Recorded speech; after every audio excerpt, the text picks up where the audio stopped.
You ever hear a scream so wild it sounds like a possum just scampered up someone's leggings? That's the noise Vanessa unleashed the night she lit her pilfered firewood, igniting a swarm of furious ants that turned her pristine backyard soiree into pandemonium.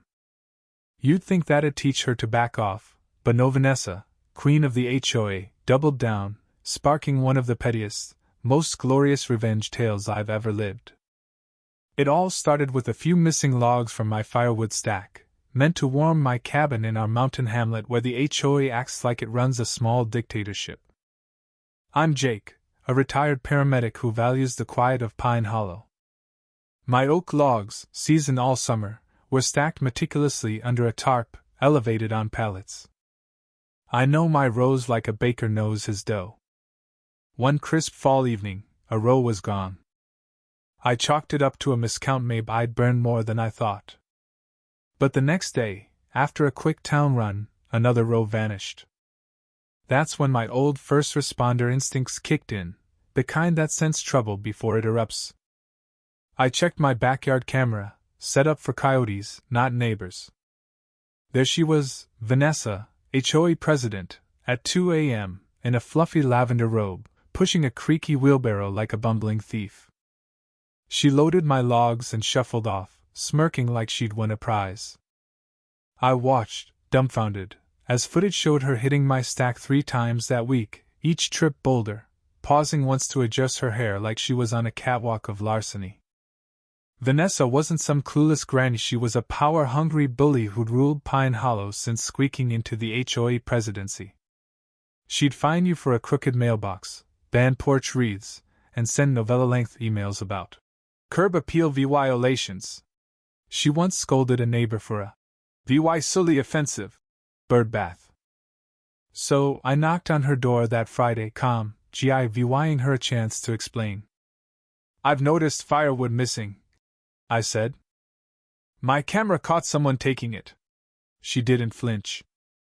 "Oh, I borrowed some. That stack's on the community easement. As president, I can redistribute resources in emergencies." I blinked. "Emergency?" She sniffed. "I hosted a gathering. My gas heater failed. Guests were chilly, so I said. Like stealing was a noble sacrifice. I explained the wood was mine, bought and split on my land, not some HOA free-for-all. She waved me off. "Jake, don't be selfish. It's just wood. You've got plenty." That's when a cold resolve settled in, not rage, but the clarity of a man done reasoning with a tyrant. I smiled. "You're right, Vanessa. Just wood." And that's when the plan sparked. In my paramedic days, a buddy named Leo pulled legendary pranks on rookies, once rigging a hollow log with fire ants vy spiders with a grudge. It was reckless but iconic. That night, I carved hollow logs at my workbench, reinforcing them with mesh, packing in pouches of sugar water and ant pheromones, and drilling tiny exit holes. I called a pest control pal, who had a surplus of red harvester ants from a job. "Need enough for 10 logs," I said. He laughed, delivering a writhing payload. I stacked the baited logs at my yard's edge, labeled "Free firewood, take what you need," topping them with legit pieces for cover. Then I waited, cameras ready, coffee in hand. Vanessa didn't disappoint. Past midnight, her robe glowed in the moonlight as she loaded her wheelbarrow, humming smugly. I whispered, "Burn bright, Vanessa, and let nature take the wheel." The next night, I barely slept, buzzing with anticipation. My cameras covered her driveway, fire pit, and patio, her stage for HOA wine and wine nights. Saturday evening, her monthly community cohesion party kicked off, a parade of fake laughs and overpriced rows. Vanessa strutted out, toting my rigged logs like trophies, arranging them in her fire pit with the precision of a chef plating caviar. She lit the fire, glass raised, basking in her cliquesal. The flames grew, and for a moment, it looked like any bougie night. Then it began. A guest in a gaudy scarf flinched, slapping her ankle. Another yelped, spilling wine. Vanessa waved them off, but the heat had roused the ants, who poured from the logs like an invading army. Shrieks erupted, glasses shattered, chairs toppled. A guy swatted ants with his blazer, crashing into a planter. A woman spun, clawing ants from her hair, screaming about her neck. Vanessa stood frozen, her smug mask cracking as ants swarmed her chair, then her feet. She howled, kicking off sandals, flailing with an HOA flyer. Grabbing tongs, she yanked a log from the fire, dropping it on the patio, where it split, unleashing a fresh ant torrent. Guests fled, abandoning scarves, a cheese board, dignity. Vanessa, red-faced, trailed ants into her house. I laughed so hard my ribs ached, karma waltzing with pest control. By morning gossip spread. A neighbor, grinning, asked, "Hear about Vanessa's party?" I played dumb. "What happened?" He spun a tale of exterminators, near-eye stings, and radioactive ants. I nodded, hiding my smirk. Vanessa paced her yard, phone glued to her ear, patio furniture shoved aside for fumigation. She glared my way, suspecting me but with no proof. What could she say? He sabotaged the wood I stole. Good luck. Retaliation hit fast. My mailbox bulged with 3 HOA citations. Publicly VY Firewood storage, exposed garden hose, and non-compliant fence aesthetics, for a gate up since 2010. I pinned them to my fridge, trophies of her desperation. I knew she'd escalate, rallying her HOA cronies to paint me as a menace. But I was ready. Her silence for 3 days was ominous, like a storm brewing. On day 4, a certified HOA letter arrived accusing me of wildlife endangerment, the ants, disruptive storage, and hostile conduct. Laughable, she was framing me as a terrorist for her theft. My neighbor Clara, dropping off a pie, whispered, "Vanessa's holding an emergency HOA meeting Saturday. You're the agenda." I thanked her, plotting.